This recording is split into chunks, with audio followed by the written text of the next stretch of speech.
Hey Quad Cities, this is Pat Militich, and we're bringing my show, Everything Combat, live to the radio Monday at 7 p.m. on ESPN 93.5. Join Jeff and me as we talk about all of life's battles with a special guest. Once again, that is Everything Combat, live Monday, 7 p.m. on ESPN 93.5, because life is a fight. What is up, ladies and gentlemen? Pardon a little bit of tardiness, but it's quite all right. Better late than never. Jeffrey Wilson, riding shotgun with my partner in crime, UFC Hall of Famer, gobbler of worlds, slayer of dragons, Pat Militich. What's up, champion? If you think about the people that have come and gone in and out of the UFC over all the years, exactly, Buffer has pretty much always been there. That's what besides the very, very first few shows. I wonder if he has like a favorite match, favorite knockout. I'll be anxious to hear some of his Pat Militich stories, but I wonder if he has. I wonder if he has some favorites.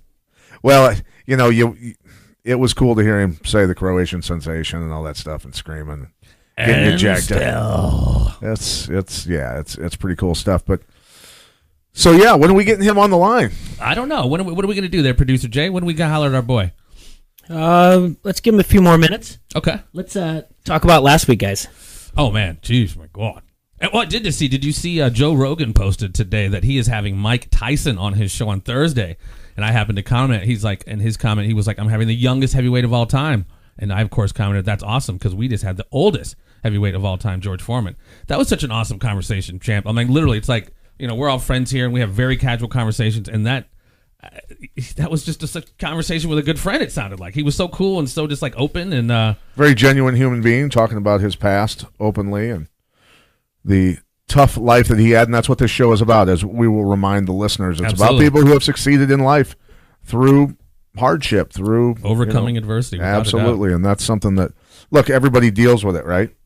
I mean, we all do. I mean, like, if you go back to listen to some of our episodes with C.T. Fletcher, man, like, he is very much so, along with, me, just manning up and doing some damn push-ups, he's very much so responsible for me sitting right here next to the champ, because I was very much so in my own head, and I had to kind of overcome my own stuff. And I know you have done the same thing. Everybody, we all have our stuff we gotta overcome, because it's like, it's a crossroads in life, man. Either you just wave the white flag and quit, and I tell you what, ladies and gentlemen, quitting can become just as much of a habit as winning. And like I said, you could easily throw in the towel, man, when things get rough. But that is truly the test of the mettle of a human being. Do you quit in the face of adversity, or do you persevere? How many times have we seen the successful person, and we only know them for that, right? Absolutely. Absolutely. The thousands of times that they've failed that we've never seen. Yeah. We don't understand what turned them into the person that they have become. So for all the listeners out there who are going through hardship, tough times, getting turned down for dream jobs, whatever, man, I'm telling you, stay after it. Stay after your dreams. Because do not quit. If you do not waver and do not quit, it eventually will happen. And that was the thing. It was, it comes down to people convincing themselves that they could do it. And you just have to envision it first. Convince yourself that you can do it. Trick your mind if you have to. Without a doubt, man. That was one of CT's videos that really, really resonated with me. It was called Unchain Your Mind. And it was just kind of reiterated what you just said, but he said it in total C.T. Fletcher fashion with a little bit more expletives involved. But it's essentially, you know what I mean? The narrative sometimes we tell ourselves is no, we can't do it. Or if we run into a failure too, it's like, oh, that's going to define my journey. When in fact, man, kind of like you said, and I saw, it was a meme, it was a picture of a glacier.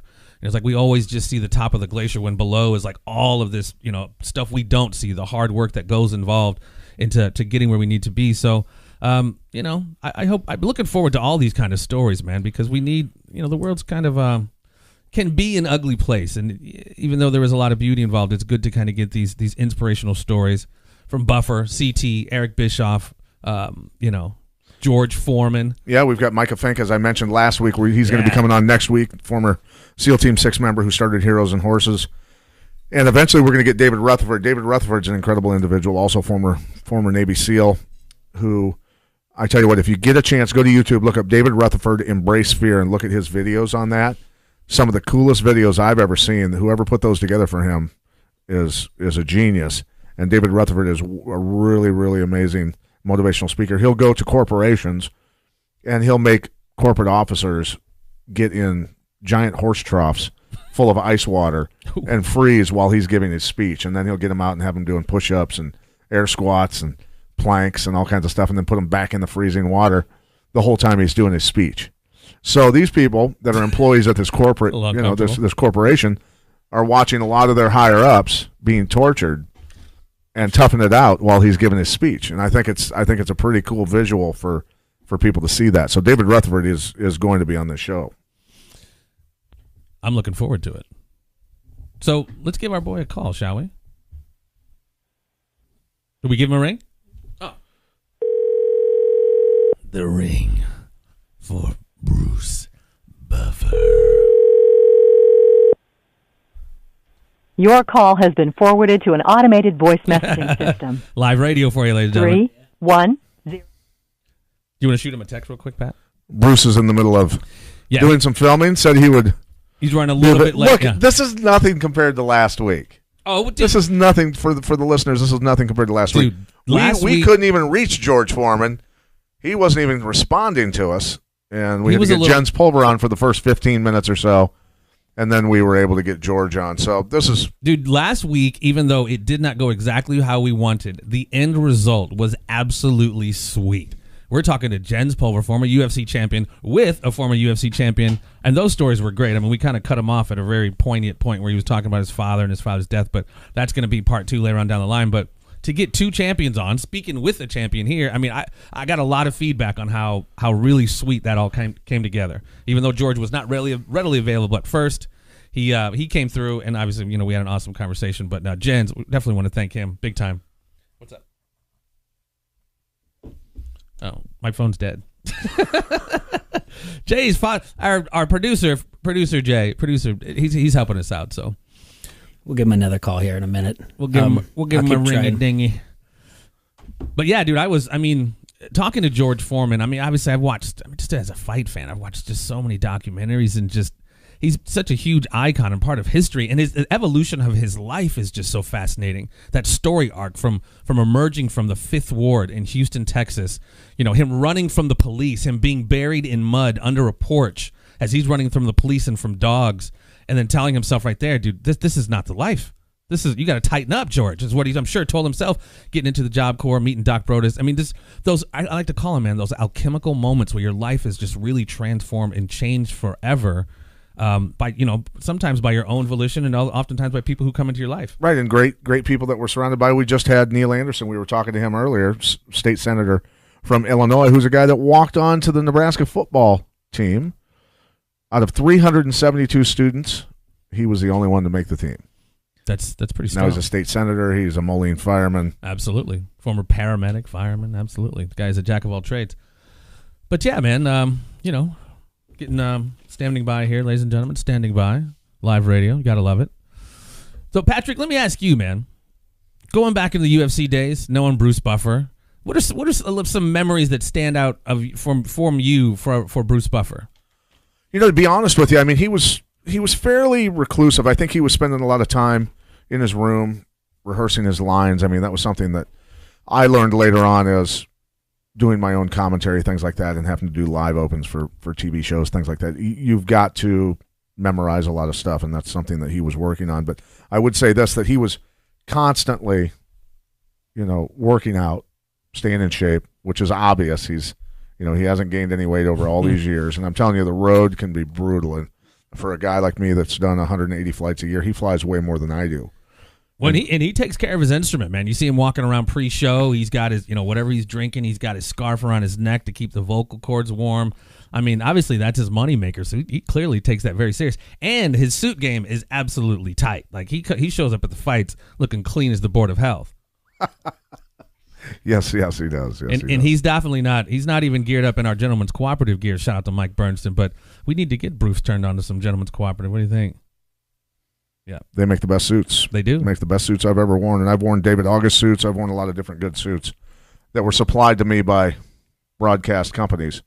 And Gentleman's Cooperative in Chicago is the finest I've put on. Yeah, Bruce definitely shows up clean, tight as Dick's hat band, and we are standing by here as we get Bruce on the horn. Bruce, where are you? Did we give him a ring back, Jay? My fingers are crossed.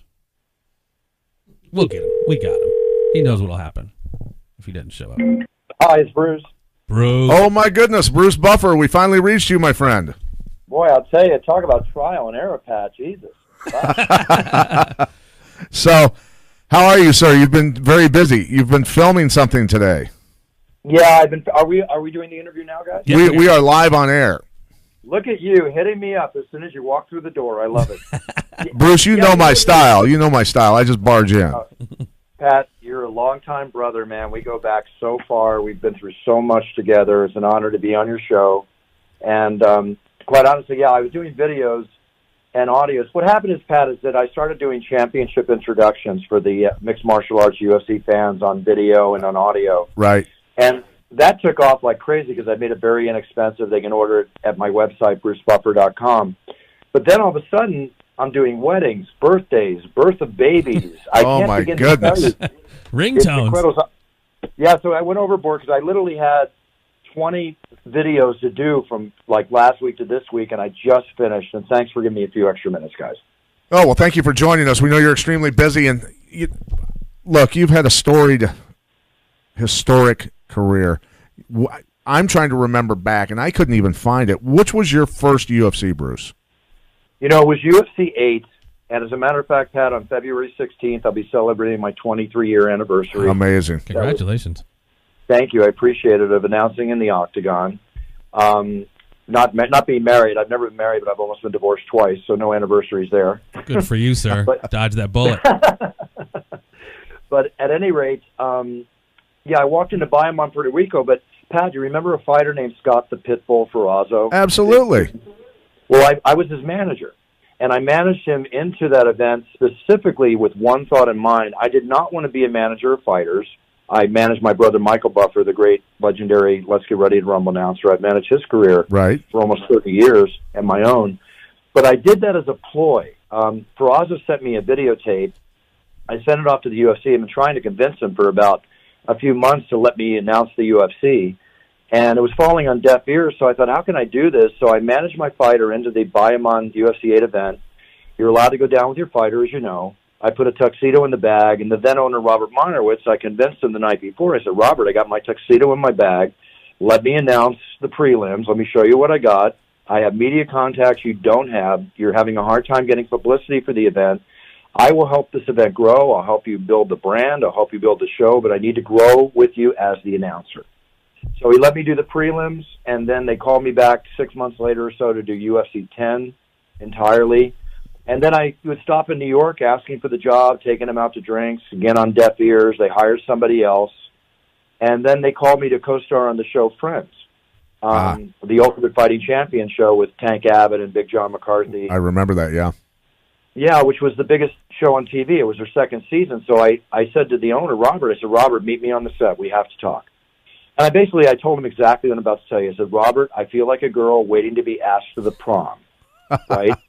Put me in, coach. Yeah, put me in, and let's just make a deal. I'll help you build this brand. I have so many things I'll do outside of the beyond the call of duty of announcing. And it was the best poker hand I ever played. Yeah, what a smooth job and brilliant maneuvering on your part. And so you predate me by one UFC because I was cornering Amri Batesh in Cobo Arena in Detroit at UFC 9 when he fought Don Fry, and one of the most brutal fights still to this day that I've ever seen. That fight was insane. The entire crowd, Cobo Arena was packed in Detroit. They were screaming, chanting USA. Don Fry is dropping knees on top of Amri Batesh, and the only person in the crowd that you can hear over the top of, I don't know what Cobo Arena holds, but it's a big arena, and it was completely packed. But it was Amri Batesh's Brazilian girlfriend screaming, "No, you have no idea." It was a terrifying moment, actually. His girlfriend was screaming his name, just shrilling Amri above the crowd, above 14,000 people, whatever it was. And it literally, and I was yelling at, do you remember Alan Goes? Of course. And Osvaldo Alves, who is the encyclopedia of Brazilian Jiu-Jitsu. I was telling them they had to throw in the towel. I didn't want to watch it anymore. He was getting knees dropped down on top of him because Don Fry had walked backwards, had him in a front headlock, and walked his feet up backwards and was dropping knees down on the back of Amri's head. And it was a brutal fight. So yeah, we started about the same time, which is pretty awesome. And I wanted to point out to the fans also that you do have a martial arts background. You did some Tank Sudo. You have a black belt in that. You also had a stint as a kickboxer. You fought some kickboxing matches, so it's not like you don't know what you're doing. No, I trained in martial arts. Thank you, Pat. I trained in martial arts since I was 11. My first start was judo. I got a green belt. I moved out from Philadelphia to Malibu when I was 15, and I became friends with some of Chuck Norris's fighting partners like Bobby Burbage and Pat Johnson, and we just trained hard, and the sparring and the stuff we did back then is probably a little different than what people will go at it today. But I got a second-degree black belt in Tang Soo Do. I was awarded another black belt in a hybrid style, French Savate hybrid style called Jiu-Jitsu Do. But I do not pretend to be a black belt in jiu-jitsu by any standards whatsoever. They would just bring me in to train their black belts in striking. So after about 8 months to a year, he presented me with a black belt in front of everybody in his dojo, which I hold with honor, in my house, but I don't consider myself a black belt for real in the art of jiu-jitsu. But I loved kickboxing because I wanted to either be knocked out or knock the other guy out, Pat. I wanted to fight for real. I had a number of street fights, and that just getting points, hitting somebody once with a kick or a punch did not do it for me in standard dojo fighting, with all respect, as great as it is. Yeah, now, in your kickboxing career, how many people, you knocked some people out, obviously, and you had some concussions, from what I remember. Yeah, I was 32. I had connections at the LA Forum here in LA. They used to have these Monday night fights, and they would put on these 3-rounder kickboxing fights in the midst of all the boxing they were doing. And I used to see it, and I thought, this is fun. I want to have one pro fight, just to say I did it. I wasn't going to become a professional, but I love fighting so much. I just want to have one pro fight. So in training for it, I was concussed twice, and on the second go, I think actually it's probably about 6 concussions for me, but maybe more, I don't know, over the term of my lifetime. But my doctor just said, Bruce, you got to stop. He goes, don't even go anymore. You're gonna have problems when you get in your 40s like you're experiencing right now. I've been taking care of you for years. I know what you're doing. I know how hard you go at it. My suggestion is, or my demand is, you stop taking any shots to the head and just train. And I just went that route, Pat. I had to listen to him. Right. Now, something we were talking about before we got you on air, I remember you spending time in the gyms, at the hotels when we'd travel. And that's something that, I travel a lot, Bruce, but you travel a lot more than I do. And you've kept yourself together very well. So obviously you're taking supplementation, which is smart, and you're hitting your workouts. Do you have anybody go with you on the road ever and train you, or do you do it all on your own? Do you have people write programs for you? How do you do that? Well, I do it all on my own. I've been training so long, my entire life. I've been a constant minimum 5-day a week, really athletic-minded person, training in many different styles of whether it's circuit training, weight training, cardio training, kettlebells, which I love. So I never hired a trainer on the road, but at one point for a couple of years, there was a site I found where I could find a kettlebell instructor in different cities. Okay. So when I was going to a city, I would have the kettlebell instructor meet me in my hotel room or in the hotel gym and get like a good hour and a half kettlebell workout in, which to this day, I just had a great workout yesterday with my kettlebells. I think that's one of the greatest ways to train there is.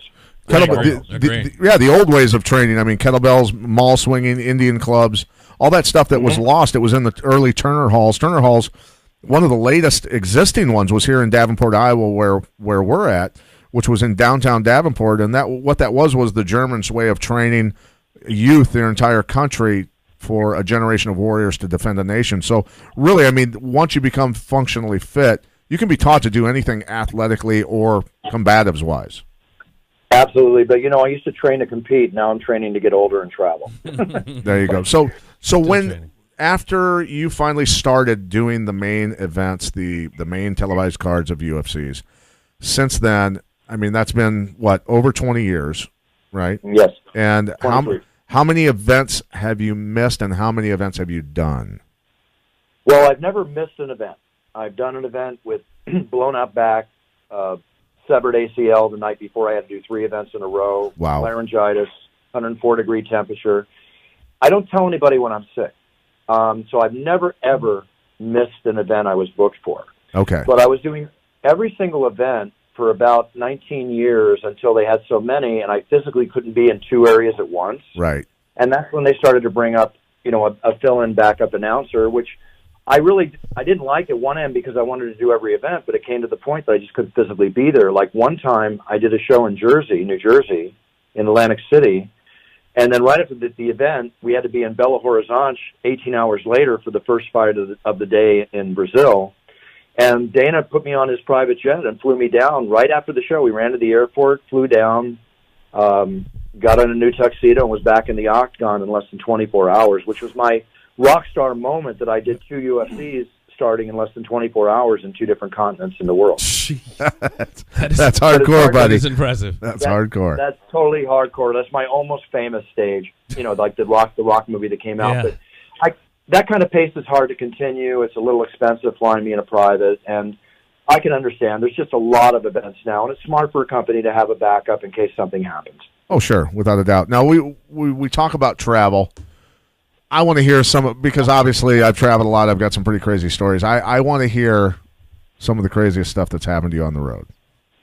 Well, some of it I can't talk about. We are on the radio. Let me guess, Russia and Brazil. I was going to say, I want to hear some Brazil stories. Brazil's got some interesting stories, Pat. Woot, woot. But I'll tell you one funny story. I actually was doing a Boombaye event, Inoki's Boombaye event. It was 2003.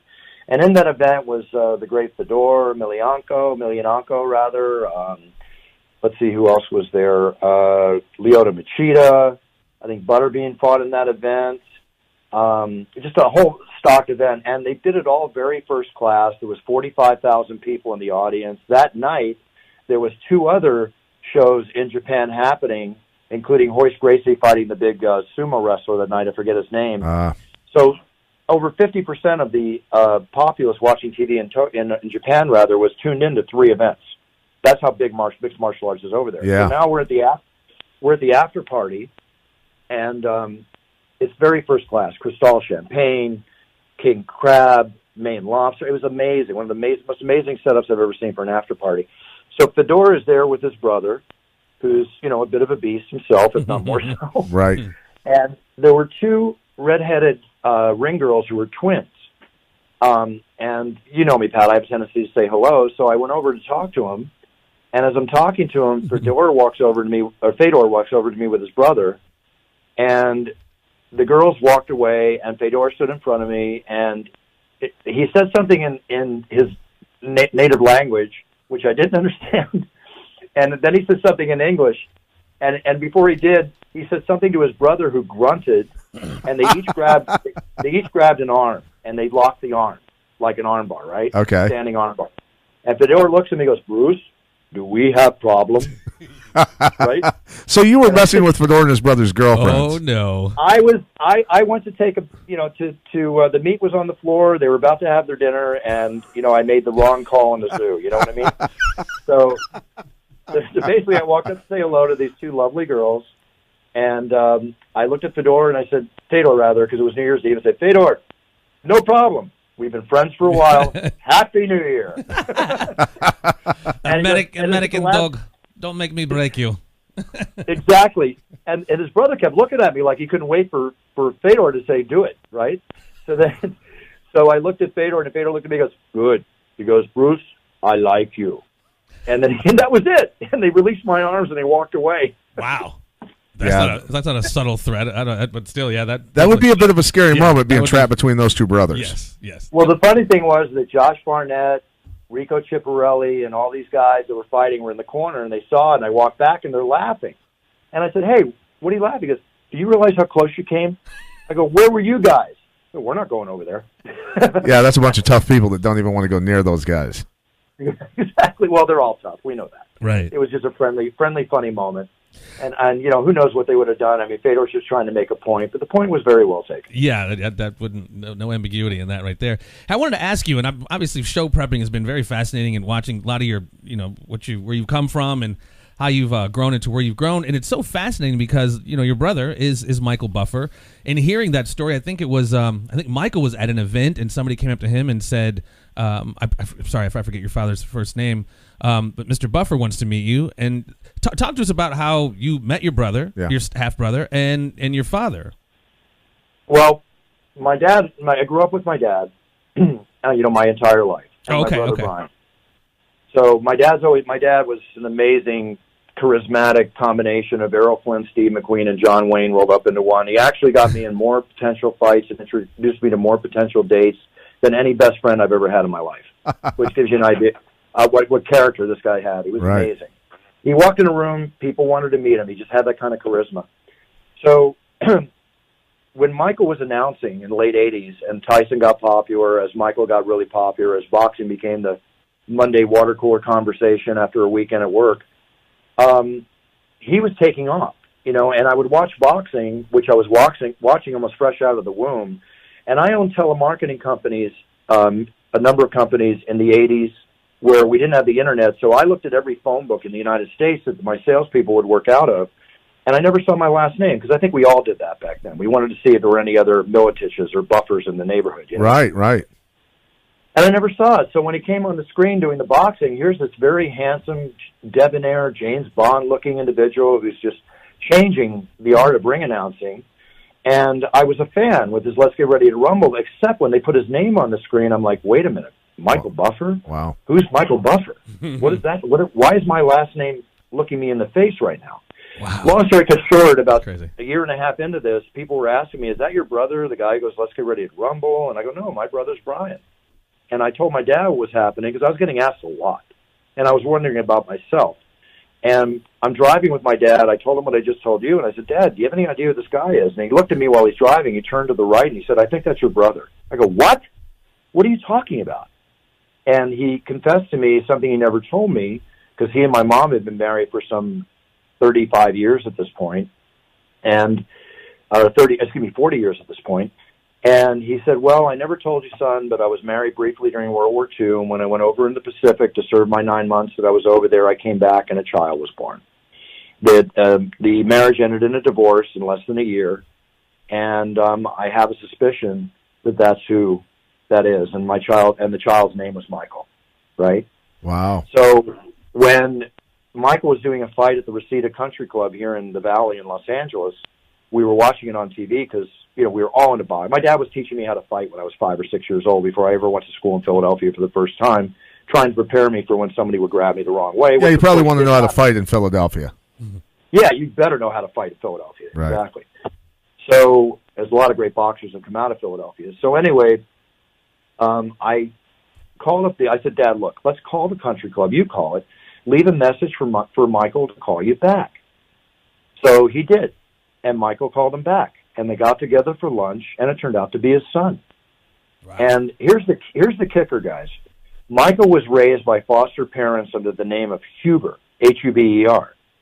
During the Vietnam War, he went in the Army when he was like 20 years old, and they looked at his birth certificate, and they said, you're not Michael Huber, you're Michael Buffer. Stamp. Had that not happened, we might not be having this conversation today. That's incredible. Wow, that's crazy. Isn't that weird how the is, path of life takes you? That's absolutely weird. It is nuts. And I had a chance to work with your brother. Michael Chavello and I went over to Dubai to call the kickboxing matches over there, and your brother was the ring announcer. And that was where Badahari was fighting the Australian that had beaten him before with the spinning tornado cartwheel kick. Do you remember that footage from Badahari getting KO'd over in Japan? Well, Badahari wanted that guy bad. But anyway, Badahari in the Middle East is an icon.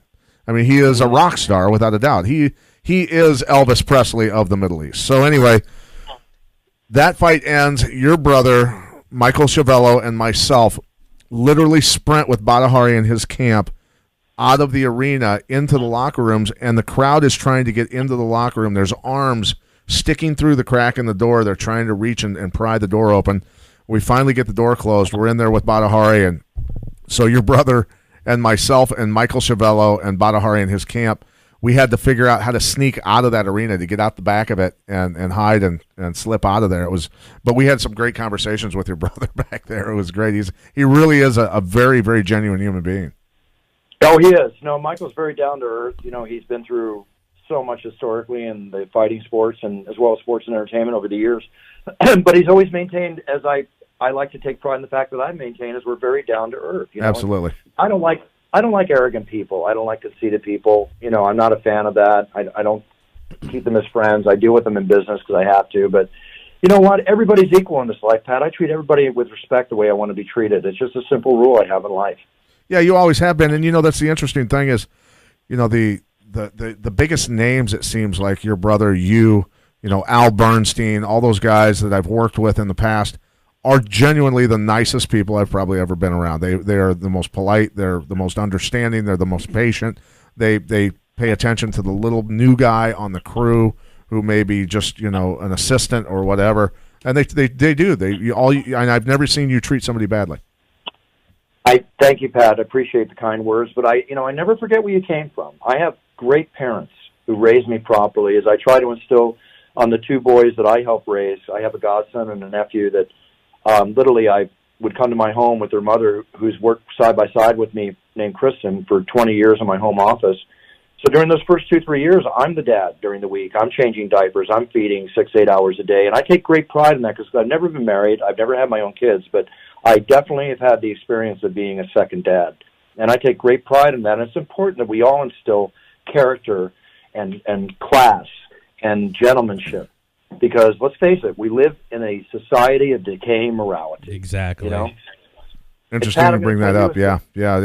I got a story for you, Pat. For okay. The road that involves you. Uh-oh. Remember, we're on terrestrial radio here. No, I'll keep it real. One time we were in an airport, our plane, we missed you probably remember this. I wrote about it in my book, It's Time, in my biography published by Random House about 8 years ago. Okay. And because I've always had such great respect and always been a huge fan of yours, and I always consider us friends. Absolutely. So we're in the airport, and our flight got delayed.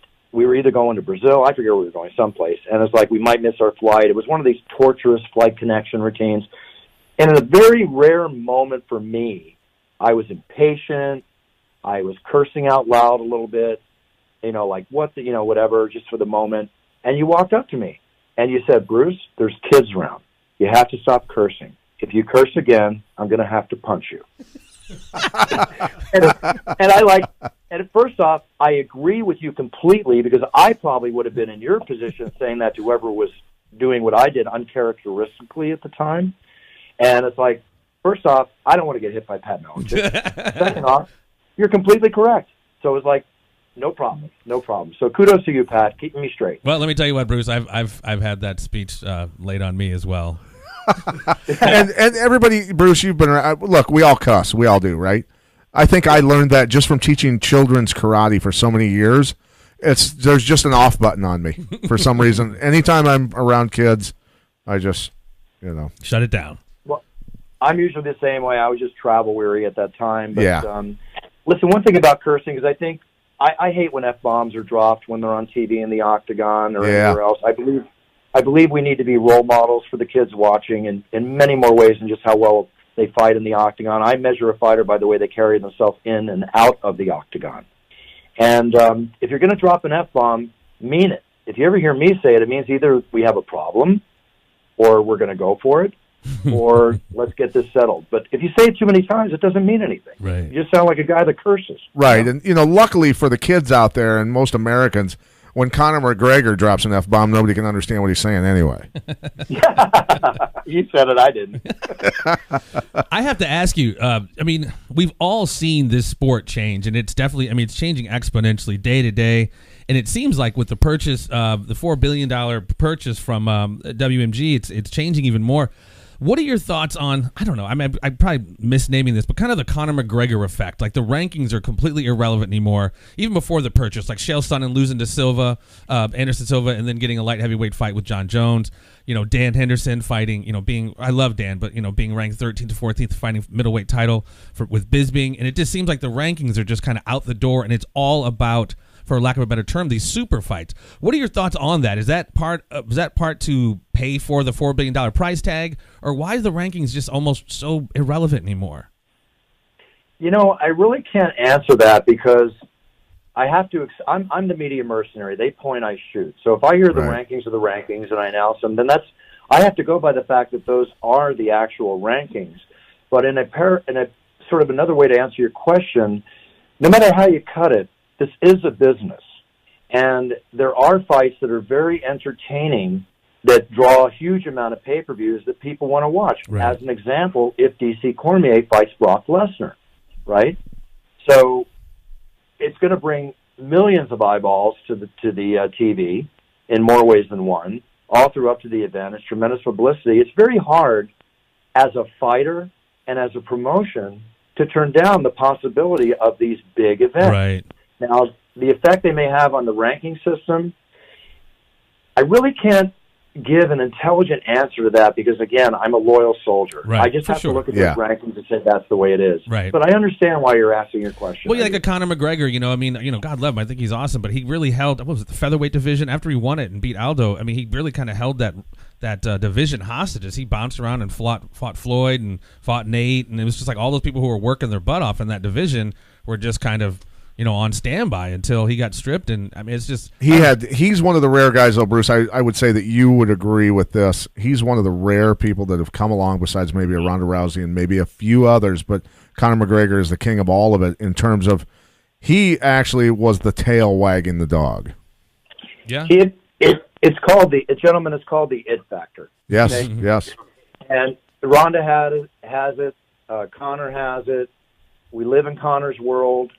And 1 million plus pay-per-views, almost guaranteed, cuts a lot of family ties, if you know what I'm saying. Yeah. Well, it's kind of painful now because, I mean, I'm not knocking anybody's fight acumen or whatever, but, obviously success leaves clues, and you got people like Colby Covington are like really forcing themselves to be kind of a Conor McGregor or, really push that kind of WWE promo effect. It's, it's either natural or it's not. Exactly. It's rather transparent when you see somebody force it so much. It's, What are your thoughts about that? People trying to emulate the success of someone like a Conor McGregor?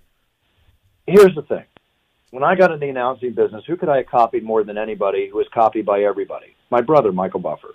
I told myself that I will develop my own style within 3 years, or I'm not going to announce. I'll get out of it. I didn't want to be Frank Sinatra Jr. I didn't want to be riding coattails. I wanted to do everything I've done my entire life, which is pave my own way and do it my way, like Frank Sinatra said, right? Yeah. People look at Conor's success. They think they got a trash talk. I could be one of the best trash talkers out there, and you won't even hear me curse. And I'll sell tickets. I know I can.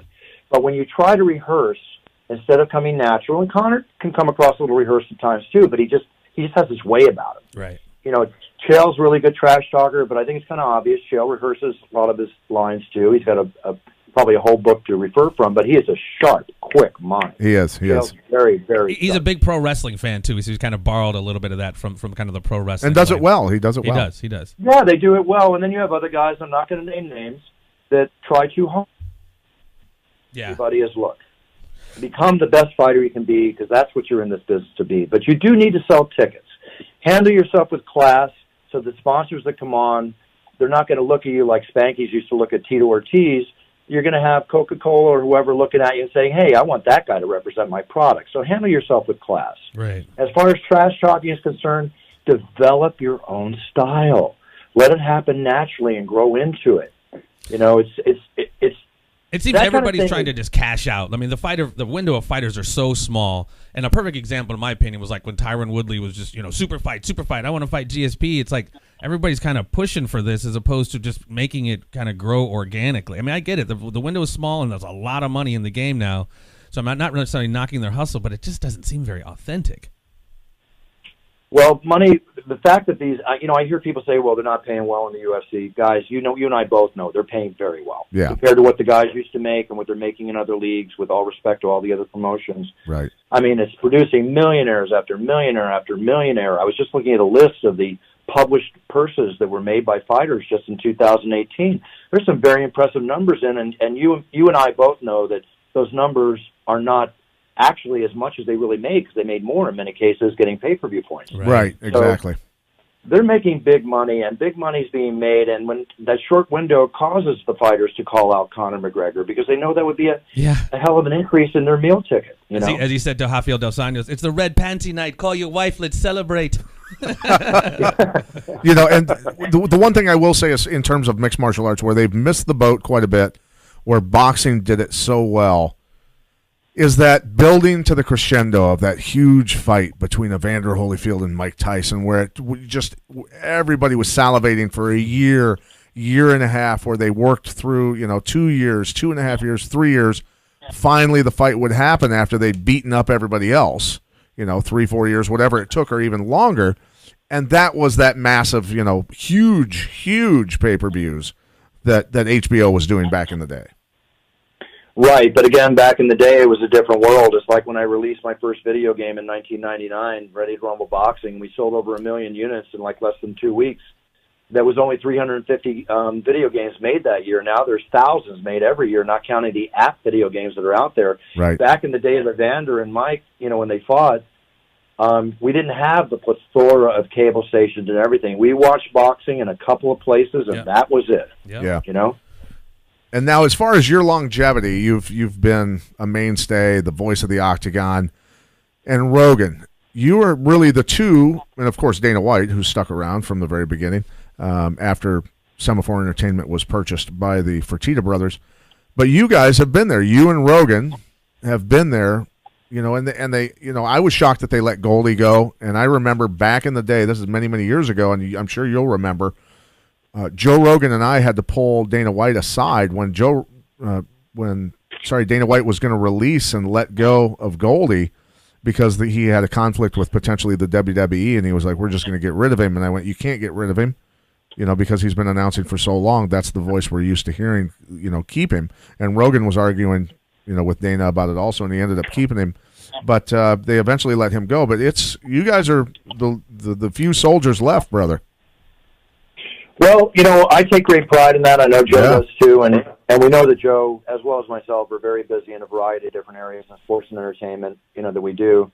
And in respect to Goldie, thank you for that, because I take great pride in my being the longest, I think, mainstay in the UFC, and it's been a first-class seat on an uphill rocket ship that just keeps going, and I love the ride, and I don't plan on retiring for at least the next 10 years. I mean, I'm ready to rock and roll. Well, your health is kept up. You keep training. You keep working out. You really are. You're staying together, and I don't know how you do it, buddy. I don't know how you do it, because as a coach, as an athlete, and as a broadcaster, I've taken a beating on the road. I have too, Pat. It's like I said, I train to be on the road. You know what it is, Pat? I keep everything natural. I eat right. I work out. I stick to the basics. I've got a good Italian heritage, so I got good coppertone oil going through my veins, which, keeps me with the good skin and stuff. So, whatever the reasoning, it's working. And, I'll just keep doing what I need to do what I love to do and what I'm passionate about. And if you can do things you're passionate about in life and make money out of it, it's not a job, it's a lifestyle. I wake up to a lifestyle, and I love my lifestyle. Very correct. Well, it sounds like, and this goes with everything in life, it sounds like you have the proper mindset. You know what I mean? You remember your roots. You're very humble. You know what I mean? I think that kind of helps lend itself to health and longevity too, when your mindset's correct. Absolutely, it does. And I have a very loving and strong support system. I have a wonderful family. The two boys I told you about, their mother Kristen, my brother Brian, Michael, my mom, God bless her at 90. She's rocking and rolling. I call her before and after every show. She's a fan of the UFC. She can actually talk about the UFC and just loves every show. So See, that's I got awesome, my team dude. together. Call your boys. mom. That's awesome, man. That's really cool. That's very cool. Before and after every show, brother. Good for you, my man. Well, another thing, talking about you're no plans to retire. I think I'm a huge professional wrestling fan. So back in the day when Vince bought WCW, there was only kind of one show in town, the WWE. And so what are your thoughts on now? Obviously, UFC is the top dog, but what do you think of the emergence of your Bellators, your one fighting championship? To the point we just had Ben Askren on a couple weeks ago after he announced his fight with Robbie, and these kind of switches. You got Gerard Mousasi, who jumped to Bellator when he was ranked number, I think, 3 or 4 in the middleweight division of the UFC. What are your thoughts about the competition the UFC has going on right now, if you can call it competition, and kind of people jumping ship? Eddie Alvarez going to ONE FC, Miesha Tate, Ben jumping to UFC, Demetrius Johnson going to Bellator. What are your thoughts on that? Well, first and foremost, before I'm an announcer, which I'm known for mostly by the people listening to your show, I'm a businessman and a marketer. I've owned a number of companies. I had my first corporation when I was 19. I do motivational speeches, teaching branding and marketing to companies and entrepreneurs to help them better themselves, because I love seeing people be successful and make money. If I make everybody money around me and happy, then I know the return will come to me, because I live life karmically. But in business, there's one rule that stands true, and it's an example of what you're saying. Success breeds competition, and competition breeds success. Yes. The UFC is like the NFL. It is the rocket ship to which everybody else is following in the tailgate of their flames. They are breaking down the barriers of negativity. They are spending the gazillions of dollars they've had to spend to get us to where we're at, and everybody else is benefiting. You have fighters falling out of the octagon, falling into Bellator. They're benefiting. It gives a proving ground for other fighters to prove themselves, to get their championship credibility or movement in those other events. and then gives them bartering power to come over and become a UFC fighter, because I think the ultimate goal, if I'm not mistaken, and you can answer this for me, of every mixed martial artist, as Pat, you can probably attest to, being that you're one, is to put on a championship belt that says UFC. Correct. And to fight in the octagon. And I really believe that to be true, even though these other companies are doing a great job. Credit to ONE FC, credit to Bellator. They're all out there doing their thing, and I'm saying, great, go for it. There's McDonald's and there's Burger King. Exactly. So, yeah, it's really cool. It's cool to see that. Like I said, competition. I think it's absolutely essential, because when you got only just kind of one show in town, I mean, not that it gets bland or anything, but it's good to kind of see rivalries and stuff, and for people to have options. If you're disgruntled with the UFC, you have an option. So I think that's personally good to see. There's another good thing too. You got Ben coming over, who I truly respect. Can't wait to announce his first fight. I know how good he is, great he is rather. And it's almost like NFL trading teams and guys making more money making their trades. I want every single fighter to make retirement money, to make seven-figure money, to build for them. They're putting their blood, sweat, tears, and life on the line. They deserve to make $1 million or more every fight.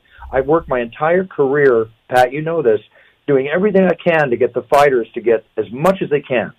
And that's what I'm there for. I'm there to serve the fans and the fighters. The show is not about me. It's about the fighters, and it's for the fans. Yeah, right? You're out there. I mean, the way I've always seen you is you're out there controlling the three-ring circus with the animals running around you, buddy. Well, you know what? We've had a few rodeos in the octagon for sure, Pat. Well, it's definitely not about you, as you say, but you definitely put on a darn good show, man. When you start, getting your jump on, and the 180 and the 360, baby. Yeah, I mean, there you go, baby. That definitely adds to the palpable energy that right before a fight. So, I mean, you definitely put on a heck of a show, my friend. Rogan went nuts when he hit the 360. Yeah, right. Because I held it to the end because I wanted him to just wonder if I was going to do it. I knew exactly when I was going to do it. I was trying to blow everybody away. How often did you practice that before you pulled it off? Like I do my announcing, I never practice. I don't rehearse ever. Are you serious? Yeah, but I did. But here's the one thing, though. That night in my hotel room, or that day before I went down, I did something I don't normally do. I know from my martial arts background, I can easily pull off a jumping spinning kick. Okay, I've been doing it for so many years. I know I can pull a 360, right? Right. But in tuxedo and tuck shoes and in front of 16,000 people and millions watching on TV, it's a little different than pulling it off in the dojo. Sure enough. So I was in my room, and I did it 3 times when I got dressed, and I slipped twice on the carpet. Yeah. And I thought to myself, oh, man, what's going to happen here, right? But then when I turned around from Frank Mir and I walked over towards Brock, inside I had the devil on one shoulder and the angel on the other. And the devil was saying to me, if you don't pull this off, you're going to be the bitch of the internet on the forums on Monday. Right. And not that bothers me, because I'm a stick and stone, don't break my bones kind of guy. Right. You got to have a strong skin in this business. Yeah. But it was just more motivation for me to pull it off. And quite honestly, the way it came off, I'm very proud of that. But I only did it once. I could do it more, but Joe and I talked about it after the show, and we agreed that never do it again. Just let it stand there. That way people talk about it. Nice. Just leave it alone. Absolutely. No, I'm surprised that as good as you do, as good as you are in the octagon, that you don't rehearse your lines, because I have to be honest with you. I mean, working with Mauro Ranallo, who's one of the greatest commentators I've ever worked with, and Michael Chiavello is equal. They're both super intelligent, very high IQ, very high energy individuals. Both those guys, I mean, they rehearse a lot and they memorize their lines for opens of shows. And so I just assumed that you did the same. It's amazing you don't. No, it's kind of like studying in school, and thank you for that. And by the way, Mauro and Mike are great. There's no question. Very happy to see John McCarthy in the commentating booth now too. Yeah. He deserves to put up his gloves and do what he loves, and he's excellent at it. He is. He's my brother. I miss him so much in the octagon, but we still talk. We're friends forever. But you know what? It's like, you got to remember, I'm going out over an 8-hour period, give or take, and I'm roaring for roughly 25 minutes, right? Mauro, Mike, John, yourself, when you commentate, you're there for 7, 6, 8 hours. So maybe your canned openings, a little rehearsal, I can understand that and accept that. But me, my job is, I'm a one-take guy. I got to get out there and do it. If I make a mistake, I got to roll over it so nobody knows, or they do know. But it's just the way I work. Even my cards, you don't see me look at my cards. I'm not reading from my cards. But if I have to glance, if I forget a height or a weight, I've gotten this knack, no matter if the card's in front of me pointing or upside down, I can read it, even with a little side glimpse of my eyeball. I've always wondered that, like you're Emelianenko's or you're Khabib Nurmagomedov. You know, it's like I would know if you broke those down phonetically or you're just used to knowing how to say their names. Oh, no, I write them down phonetically. I just sold my on auction to benefit Make-A-Wish Foundation with some proceeds from it, my UFC 232 cards. And if you look at them, the names are written phonetically when they have to be. And if you ask me what the hardest name to say is, it's not Khabib Nurmagomedov, right? It's not Joanna Jędrzejczyk. It's Mike Swick, Frank Trigg. It's like single-syllable names. I got to draw these out and give them some romance to them, you know? Those are the hard ones, to be honest with you. Oh, my goodness. Well, we only have a few minutes left, but I wanted to ask you, so, I mean, the UFC fans are so very fickle. I heard something Chael Sonnen say the other day about Conor. It's like, no matter what Conor does, I heard he called out the guy that Floyd fought, the Japanese kickboxer, but no matter what Conor does, you're going to watch. Everyone supposedly boycotted Jones after his turnable, whatever it is, but I've heard the numbers was, 1 million pay-per-view buys on that fight with Alexander. What are your thoughts on John Jones' return, actually, and his getting the belt back and his legacy and all of that? John Jones is one of the most talented, gifted mixed martial artists in the history of the sport. Without a doubt. He's amazing. I had a conversation with John. I wrote about it in my book. I had a chapter on John. I wrote in the book before he ever became champion. I was having dinner with him. And I'd known him for about a year now, right? Because I found him friendly. His manager, the whole bit, we would get together. But I said to him, I said, John, and I won't say why, guys, but I said, John, I am noticing kinks in your mental armor. I said, you have a chance to be the greatest of all time once you become champion and carry that forward. The only one that's going to screw this up or F it up for you is John Jones. Watch yourself. Watch yourself. Now, I am not a fortune teller. I'm just an observant man of experience. The only difference between John and me at 25 is that I have 45 years or 35 years more experience in life than him. But it's true. You know, we got to watch ourselves, guys. You got to check yourself, so you don't wreck yourself. Well, Bruce, I have to tell you, just from hearing people I've talked to, or you are not the first person to say that. Even before he was famous, like way before that, they were giving him that very advice. It's interesting. Well, what I wish for John, for him, for his family, for everything, I wish John great success. I hope and pray that he's learned from his mistakes and becomes a better John Jones, both as a human being and as a fighter. And so far, so good. Let's just hope that, he stays on the straight and narrow, provides us with tremendous amounts of entertainment for all of his fans, makes millions and millions of dollars. God knows in these lapses of 2-3 years, he's probably lost $20-30 million. I can't imagine. Yeah. Well, it kind of struck me as odd that as he's promoting himself and kind of, hey, I've turned over a new leaf. He pretty much was adamant about the fact he started smoking weed and drinking again. Like, obviously, he wants to do that privately. I just, whatever. But he was public about that? Yeah, it was like right before, not too long before his Alexander fight, and it was like pretty from an optic standpoint. It's like, man, if you're really trying to rebrand yourself, I kind of want to keep that. I don't know if Nike wants to hear about that, especially after he lost.